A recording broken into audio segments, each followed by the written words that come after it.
Los que vivimos en la Ciudad de México tenemos muy presente el siguiente dato. Cientos de personas desaparecen en las instalaciones del metro. Sí, se habla mucho de ello, pero raro es que nunca se hace la pregunta de ¿a dónde es que van?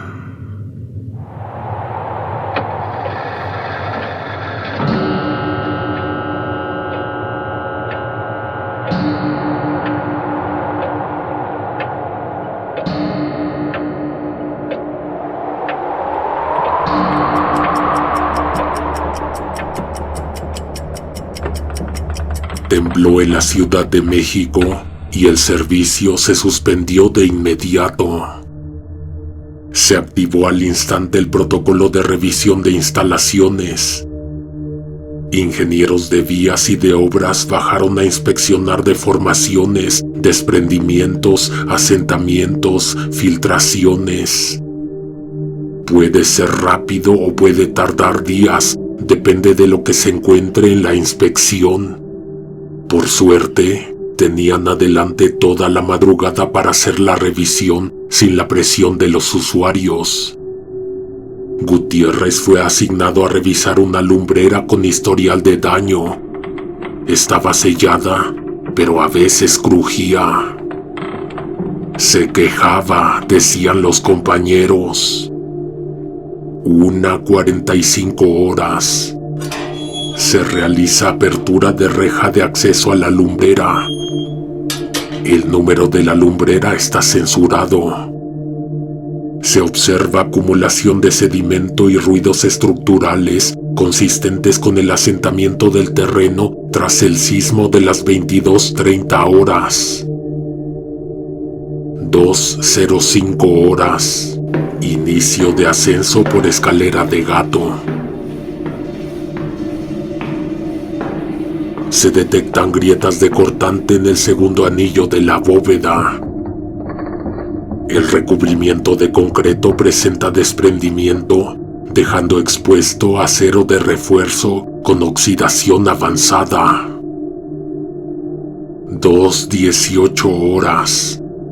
Alcance de plataforma de descanso. Se observa desplazamiento de la losa de cimentación colindante.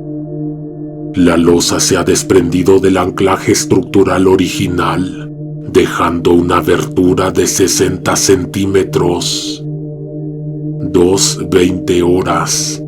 Se procede a inspeccionar el vacío tras la losa desplazada. No se observa terreno compactado. Se detecta la presencia de una estructura de mampostería no registrada en planos de obra civil. Nadie sabe que eso está ahí. Es un pasadizo secreto.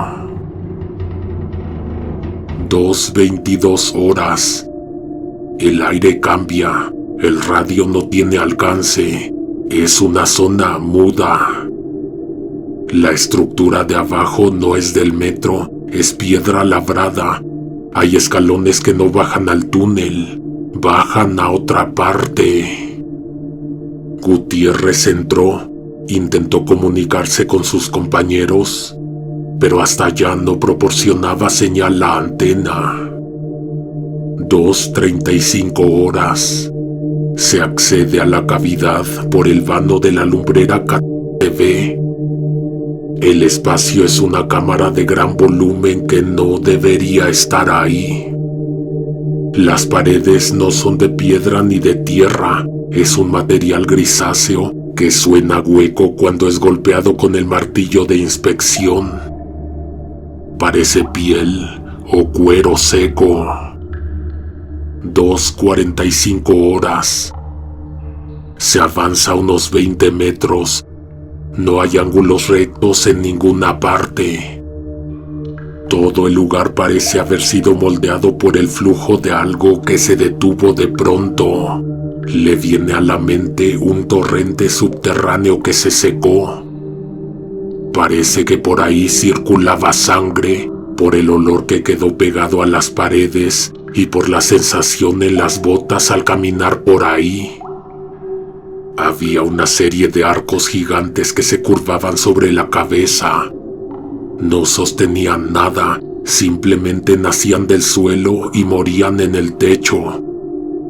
Presentaban una textura rayada, como si fuera cartílago seco. Gutiérrez estuvo horas allá abajo, incomunicado. Alguien lo fue a buscar a la lumbrera, pero no lo vio. Esa persona tampoco notó la losa desplazada ni la abertura. A Gutiérrez le pareció importante investigar, recorrer el lugar, explorarlo. En la bitácora detalló que se encontró con una cámara donde había algo así como un diorama, una maqueta de la entrada de la estación, un corredor a escala, empezando en las escaleras de la entrada y terminando en las taquillas y los torniquetes. La estación en miniatura estaba tallada en la piedra que componía las paredes de la cámara subterránea. Gutiérrez anotó que parecía que lo había esculpido una persona a la que solo le contaron cómo era la estación, pero nunca la vio. Gutiérrez no sabía que hay algo parecido en las catacumbas de París y en unas que hay en Suiza. Esculturas en la piedra talladas en la oscuridad por alguien que ya perdió la razón.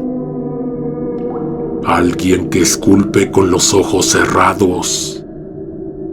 Después encontró una cámara redonda. El techo se abombaba hacia arriba y luego se aplastaba en el centro. De él bajaban cordones negros, tensos, del grosor de un brazo. Algunos estaban reventados, otros vibraban apenas cuando pasaba un tren por encima, muy lejos. En el centro había una depresión circular, como si algo pesado hubiera estado anclado ahí durante mucho tiempo y ya no estuviera. Y una poza rebosante de un líquido oscuro, espeso y maloliente. Gutiérrez anota que cuando se queda quieto siente golpes lentos, muy separados entre sí, transmitidos por el suelo, no por el aire. No vuelve a mencionarlo.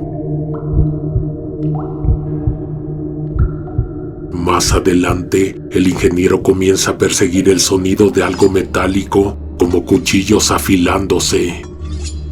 El sonido siempre está un poco más adelante.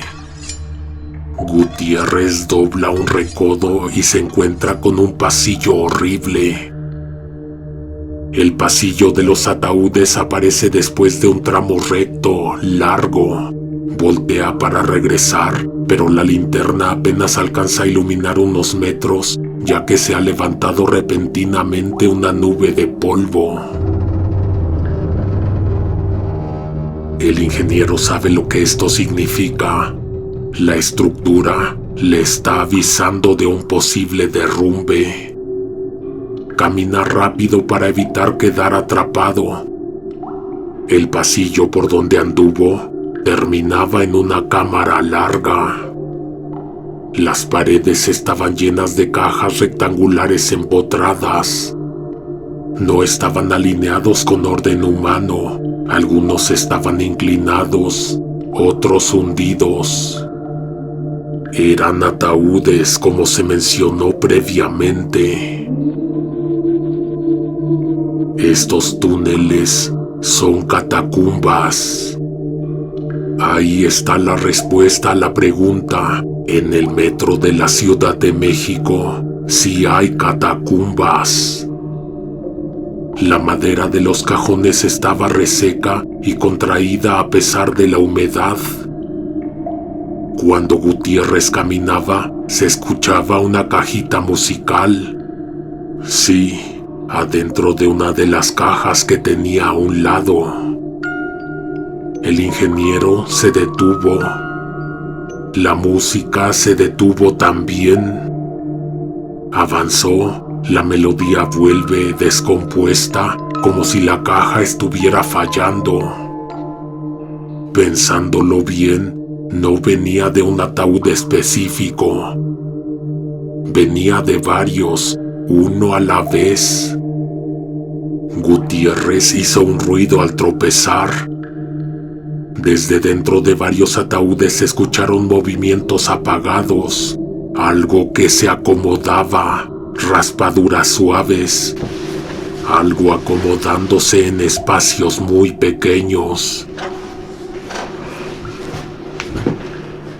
Gutiérrez escribió que decidió no abrir ningún ataúd.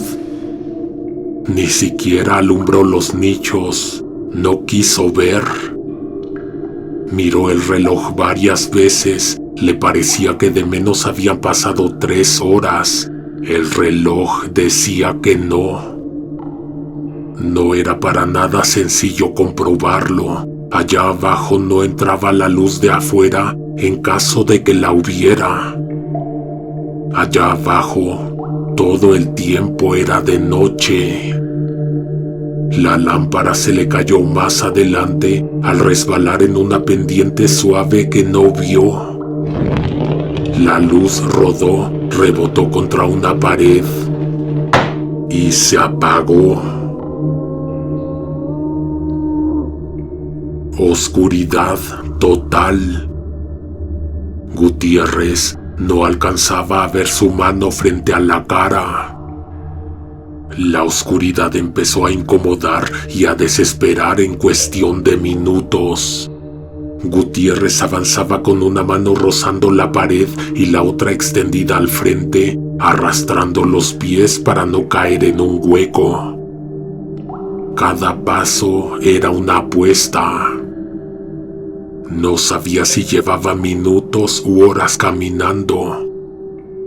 Pensó en el cansancio, en el sueño que tarde o temprano tenía que llegar, en la posibilidad absurda de quedarse dormido de pie, apoyado en esa superficie seca que en algunas partes no parecía piedra.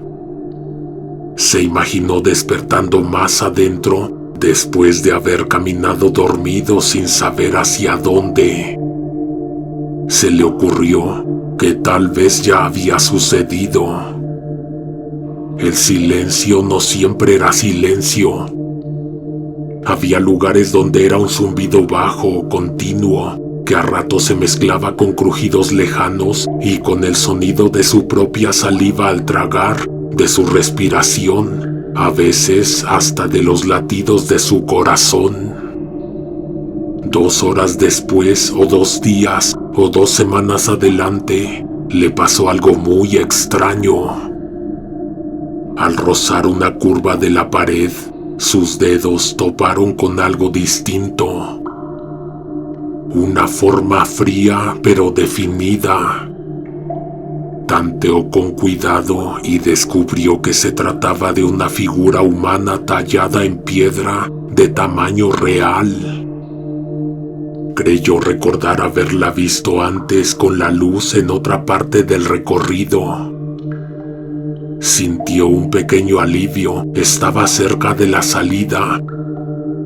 Dio un paso hacia un lado para rodearla y el hombro chocó contra la pared lisa. La estatua ya no estaba ahí. No escuchó que se moviera, no escuchó nada. Se quedó quieto, conteniendo el aliento, esperando que algo respirara de vuelta. Nada. Siguió caminando más despacio, con la certeza de que había alguien ahí y se lo podría volver a topar, o de que ya estaba perdiendo la cordura.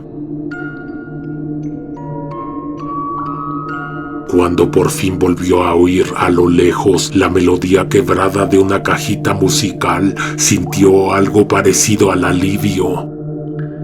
En ese momento, cualquier sitio conocido, aunque estuviera lleno de ataúdes, era mejor que perderse para siempre en lo que no tenía forma.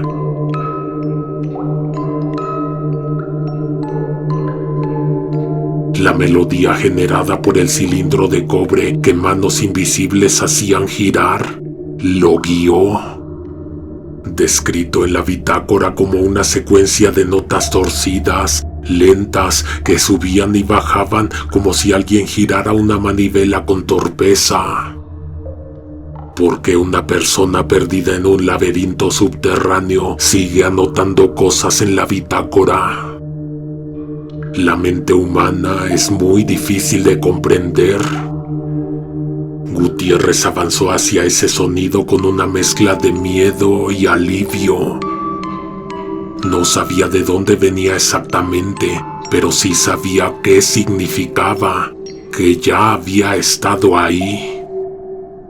No podía ver nada con sus ojos, pero sí con su imaginación.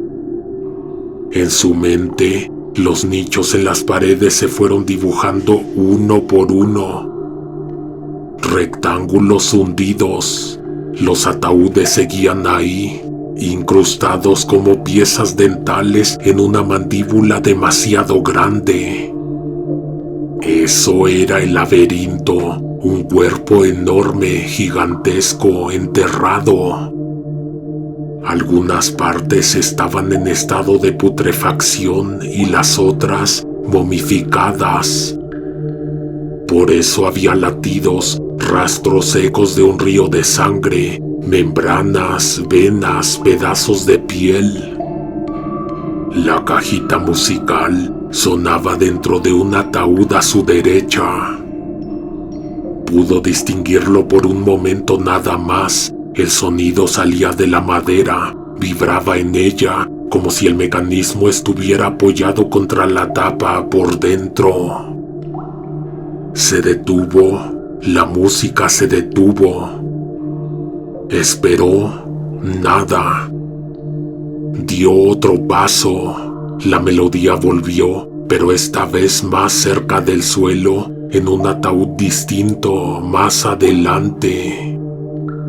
Entonces escuchó algo que no había oído la primera vez. Un clic como el broche de uno de los ataúdes. Luego otro y otro desde distintos puntos del pasillo. No eran golpes, eran seguros liberándose. Las tapas de los ataúdes no se abrieron de golpe. Se despegaron muy despacio. Gutiérrez extrañamente agradeció que no hubiera luz, no quería ver. El pasillo lo sintió más angosto que antes, o tal vez era él caminando más rígido, más consciente de sus hombros, de su respiración demasiado ruidosa. La cajita musical cambió de tono. Un ataúd crujió justo detrás de él. No volteó, siguió caminando despacio, con el alivio de estar en un lugar conocido, pero con un naciente terror de saber que ahora el lugar también lo conocía a él. Los nichos se hicieron menos frecuentes, luego desaparecieron. La melodía se quedó atrás, tocando sola para nadie, hasta que una nota se alargó más de lo normal y se cortó de golpe, como si alguien hubiera puesto un dedo sobre el mecanismo. El silencio que siguió fue más pesado que cualquier anterior. Gutiérrez caminó unos metros más, chocó con algo, con el techo. El techo bajaba en una curva irregular, las paredes parecían más lisas ahí, menos fibrosas. Esa parte del lugar parecía que había sido sobada por el paso de muchas manos. Entonces vio la llama, una vela fija sin parpadeo, colocada dentro de una cavidad redonda en la pared, a la altura del pecho. La cera había escurrido formando capas antiguas, solidificadas unas sobre otras. No era la primera vez que una de estas ardía ahí. Gutiérrez se acercó despacio. Estaba salvado. Extendió la mano para tomarla, pero una voz interrumpió. No te la puedes llevar. Gutiérrez se quedó inmóvil. La necesito, dijo. Su propia voz le sonó ajena. Todos la necesitan. Se giró, intentando ver a alguien fuera del círculo de luz. Solo había pared, pliegues, sombras que temblaban. Se quitó el radio del cinturón y lo dejó en el suelo. No hubo reacción. Dejó las herramientas, el pico, la llave inglesa. La voz hizo un leve sonido. No sirven. Algo en la oscuridad a su izquierda pareció inclinarse. No era una figura completa, más bien era un bulto que se diferenciaba apenas del fondo. Gutiérrez alzó la mirada. En una esquina de la cámara, amontonados, había varios objetos como los que él acababa de entregar. Radios de distintos modelos, cascos con logotipos antiguos del metro, lámparas mineras, cables, mochilas petrificadas por el polvo gris, chalecos reflejantes en el mismo estado. ¿Entonces qué?, preguntó Gutiérrez. Silencio. La llama de la vela no se movía. Tienes que dejar algo que sea realmente tuyo. Gutiérrez entendió lo que la persona le estaba pidiendo. ¿Qué cosa? La respuesta fue inmediata. Tu mano. Gutiérrez miró su mano izquierda. ¿Cómo te voy a dejar mi mano? ¿Quieres morir aquí abajo, sin volver a ver nunca más la luz del día? En cualquier momento soplo la vela y verás que nos internamos en la oscuridad más profunda. Gutiérrez no pensó en volver a su casa, ni en que estaba faltando a su turno, ni en la ciudad encima que seguía viva sin saber que él se estaba asfixiando allá abajo. En lo que pensó fue en el pasillo interminable, en la oscuridad sin fondo, en los huecos que no veía. ¿En qué parte de todo ese laberinto iba a quedar tendido su cuerpo cuando ya no aguantara más? Sí, quédatela. No vio movimiento, no sintió que lo tocaran, sintió presión desde adentro. Un apretón de manos profundo, imposible, como si algo cerrara el puño desde el hueso hacia afuera. El dolor le dobló las rodillas. No gritó, no pudo. Cuando el dolor bajó, la mano seguía ahí. Intentó mover los dedos, nada. No sentía el aire sobre ellos, ni el calor de la cera que empezó a escurrirle. La voz habló una última vez. Ya puedes llevarte la vela. Gutiérrez la tomó. Al girarse para salir, alcanzó a ver algo más en la esquina de los objetos. Entre radios y herramientas había manos. No eran manos sueltas. Estaban unidas a brazos que se perdían en la oscuridad, acomodadas como si alguien las hubiera dejado reposar ahí, esperando. No miró de nuevo, se fue con la luz. Gutiérrez salió de la lumbrera por sus propios medios. No recuerda haber visto a nadie esa noche. No recuerda el trayecto de regreso de los túneles del metro a su casa. Recuerda llegar, sentarse en la cama con la ropa todavía sucia y dormirse sin quitarse las botas. Dice que durmió casi un día entero. Cuando despertó, le dolía el cuerpo como si hubiera corrido durante días. La mano izquierda seguía ahí, pero no le respondía. Pensó que era un nervio presionado. Al día siguiente, intentó presentarse a trabajar. Nadie lo dejó entrar. Su credencial estaba dada de baja en el sistema. Oficialmente, Gutiérrez había abandonado su puesto 4 años atrás. Pero no hubo reporte de accidente, no hubo cuerpo, no hubo denuncia formal. Solo dejó de presentarse y lo extraño es que nunca se generó la baja administrativa. ¿Y sabes por qué? ¿Sabes por qué su número de empleados siguió activo? Porque a alguien le convenía que él no existiera. Su nómina se siguió pagando puntualmente durante 4 años. El dinero se retiraba cada quincena de una cuenta que él no pudo reconocer. Nadie supo explicar quién autorizó eso, pero claramente esto explica por qué nadie reportó su desaparición. Porque alguien más listo siguió cobrando su sueldo. Cuando lo entrevistaron, su relato fue inconsistente.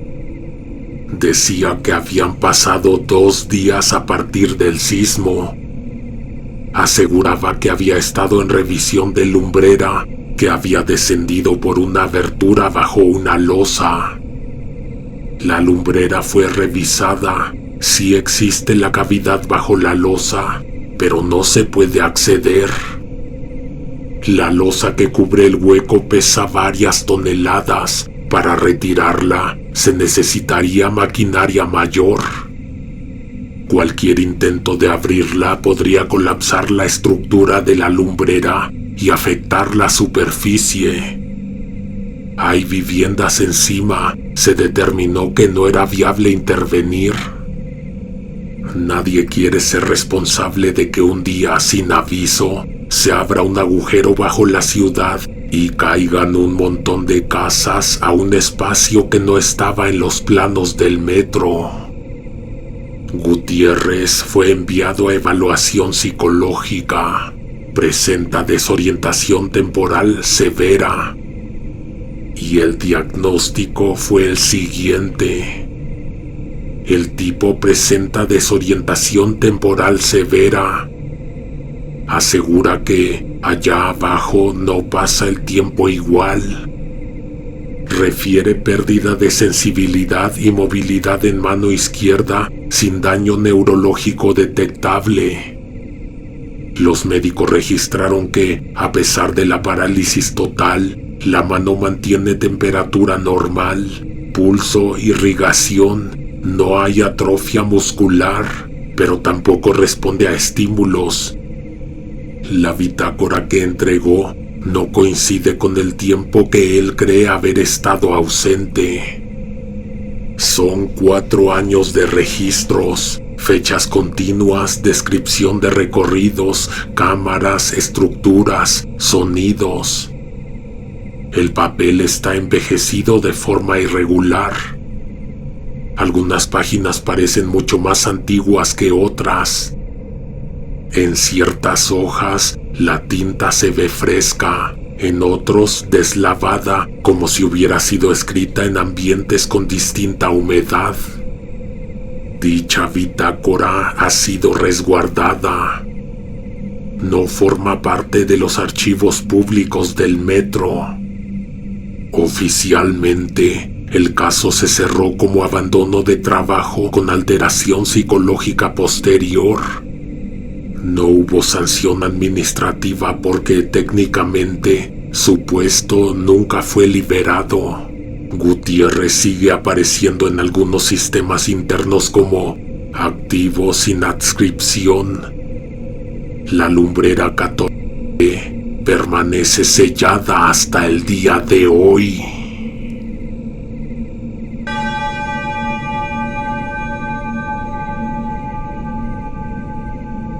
La semana pasada estuvo complicada y les pido una disculpa. Me desconecté completamente de publicar y de contestar comentarios, pero ya estamos de regreso y díganme, ¿Qué quieren para este 14 de febrero?